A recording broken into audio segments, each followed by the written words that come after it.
welcome from the SALT conference. I'm going to have a conversation with Vuk about how the conference is going, everything that we're thinking about in terms of markets, market trends, and this week is very important Nvidia earnings. But Vuk, how are we thinking about markets right now?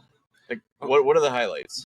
Before that, this is our first live session, right? Together and Yeah. at the same place at the same time, right? Awesome. From the SALT conference. Markets, yeah.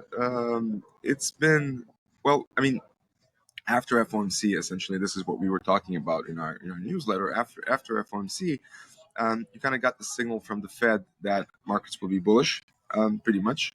I mean, there was a bullish signal from the Fed, but there was also like a sort of a, stopping on the brakes from the Treasury. So our assessment was, short term, this is bullish. The markets will probably go up, which they did over the past 2-3 weeks. But then in the future, we expect much more volatility, not in the sense of volatility, but in the sense of sideways trading, right? So it's going to be a couple of moves up, a couple of moves down. Slow grind up is something that is kind of our base case scenario over the summer. But also, expect here and there, a decline, a correction, whatever. So it's not going to be, so we expect, low volatility in the sense of the volatility of markets, but basically more sideways trading from now on. Even though there's obviously always potential catalysts, right? For either a strong move up or a strong move down, like the one coming up this week, for example. Are you referring perhaps the Nvidia earnings? Yeah. Talk about what's going to happen. So what you expect to happen. Nvidia has become such a crucial player on the markets. I think it's the second or third biggest company. I have to check in the S&P 500. It's been alongside Meta and Amazon and Google, Microsoft, one of the key drivers of the S&P 500 over the past basically year and a half.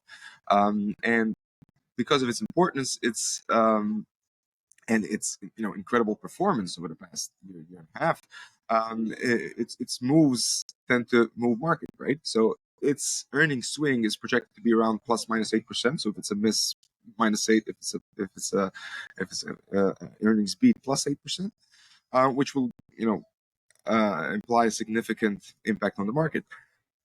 I don't know what the earnings will be. I can assume that they will keep doing well. We'll see what our signal will be. We hope we get the same signal as the Nvidia move, so we make a very good week this week.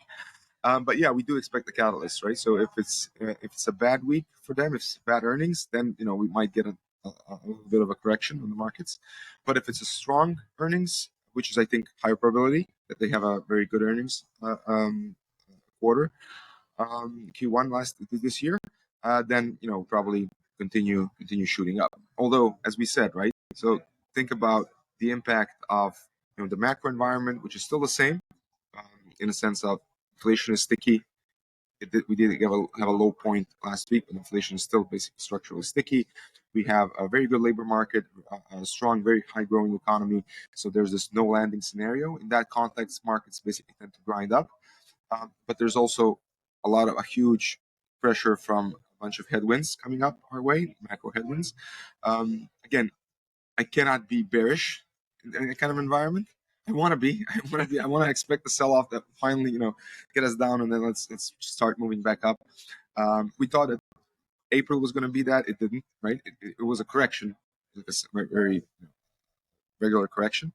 But now coming into the summer and looking at the seasonal trends, like whenever there's an election year, and we're in an election year, as you may have noticed, or not, because we've been talking that there's not really, the campaigns are really not even hot, right? Nothing's happening that much, right?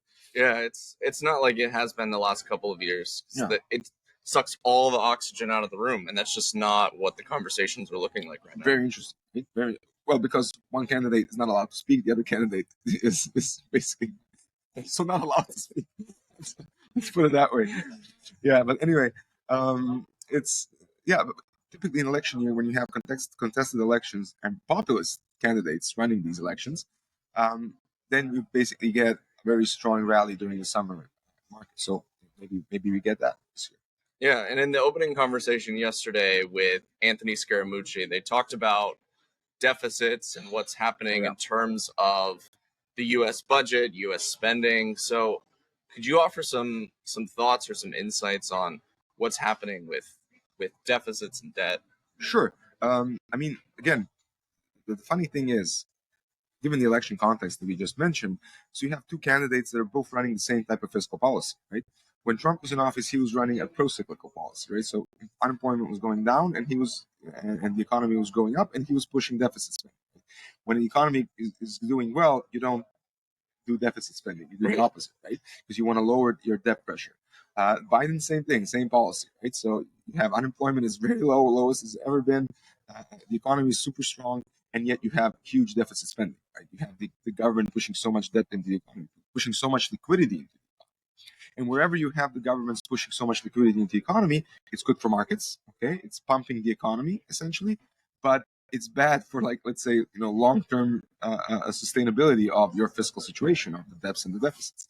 So yeah, I mean, whoever wins the election, I know that's going to be differences in terms of foreign policy and differences in terms of other things in domestic policy, but in terms of fiscal policy, we're basically going to see the same thing. So markets grinding up, unless there is some a major impact. Let's say, but I would expect that post-election, not. Yeah, absolutely.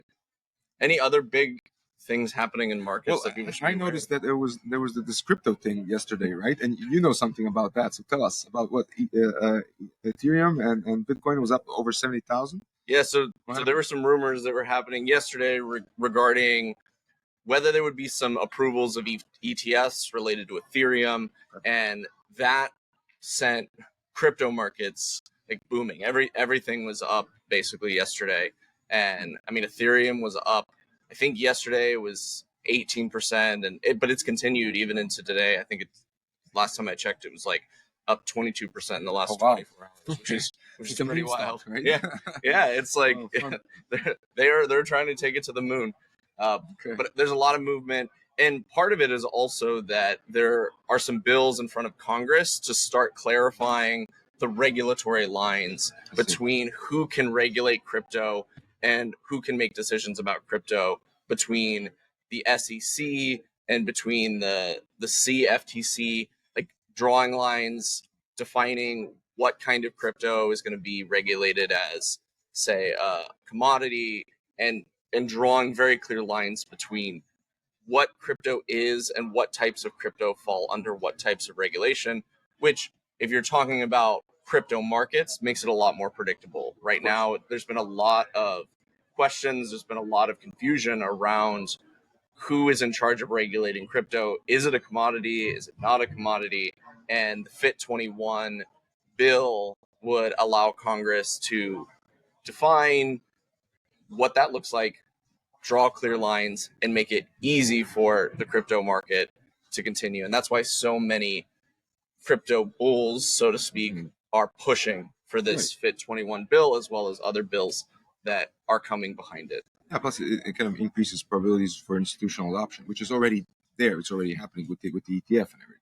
Right, and that's why crypto's up. They're hoping for institutional adoption of not only Bitcoin. They want to go further. They're hoping for Ethereum, Solana, other big coins being adopted at an institutional level.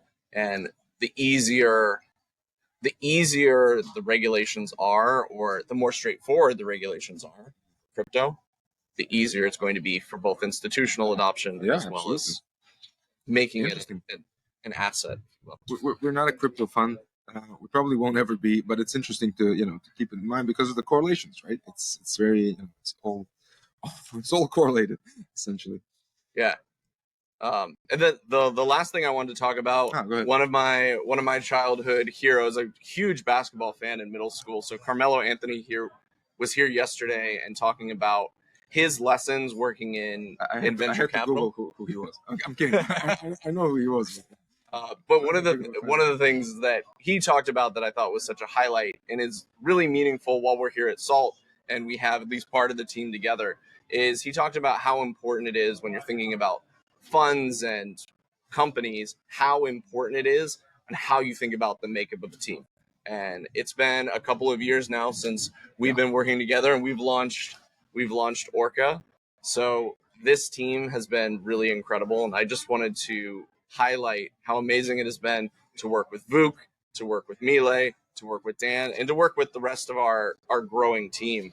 So we're really appreciative to all of those of you who follow us, who follow the work that we're doing. And I can really say on the road, the thing that I get to sell, the thing that I get to talk to people about is how amazing our team is.